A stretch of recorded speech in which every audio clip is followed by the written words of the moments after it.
Once there was a small village nestled in the heart of a dense forest.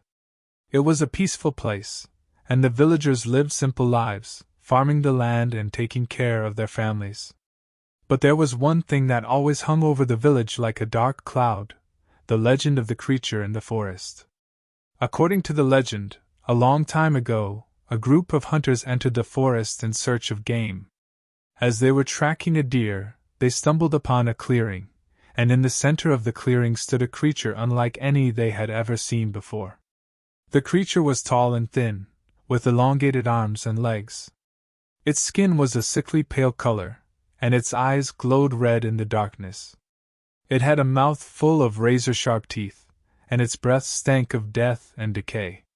The hunters were terrified and tried to run, but the creature was too fast. It caught up to them and tore them apart with its bare hands, leaving nothing but blood and gore in its wake. From that day on, the creature was said to roam the forest, preying on anyone who dared to enter its domain. Most of the villagers thought the legend was just a story to scare children. But there were some who believed it to be true.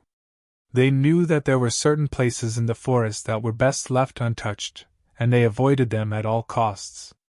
One day, a group of teenagers from the village decided to go into the forest and explore.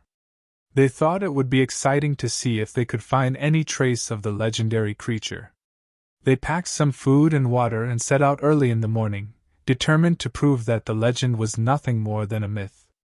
As they made their way deeper into the forest, they started to feel uneasy. The trees seemed to close in around them, and the air grew thick with a sense of foreboding. They shrugged it off and continued on, but as the day wore on, their nerves began to fray. They found an old abandoned cabin and decided to rest there for a while. They lit a fire and roasted some marshmallows, telling ghost stories to try and scare each other. As night fell, they started to hear strange noises outside the cabin. At first, they thought it was just the wind, but then they heard something scratching at the door. They huddled together, terrified, as the scratching grew louder and more frantic. Suddenly, the door burst open, and the creature from the legend stood in the doorway.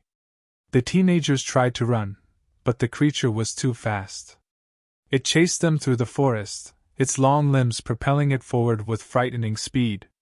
It caught up to them one by one, tearing them apart with its razor-sharp claws and devouring their flesh.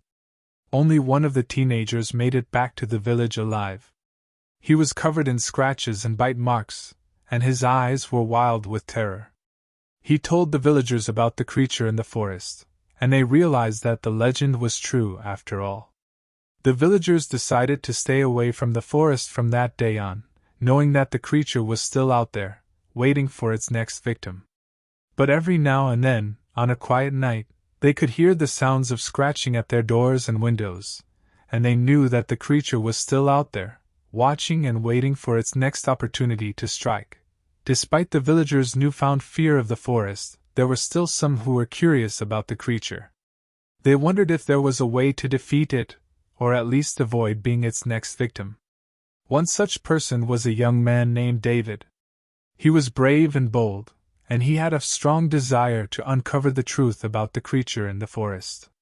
He spent his days researching ancient texts and talking to the villagers who had encountered the creature before, hoping to find a clue that would lead him to victory. One day, David came across an old book in the library that spoke of a ritual that could be performed to banish evil spirits from a place. The book was written in a language that David didn't understand, but he was able to translate it with the help of an old sage who lived in the village. The ritual involved a series of complicated steps that had to be performed at a specific time of year, on a specific day, and in a specific location in the forest.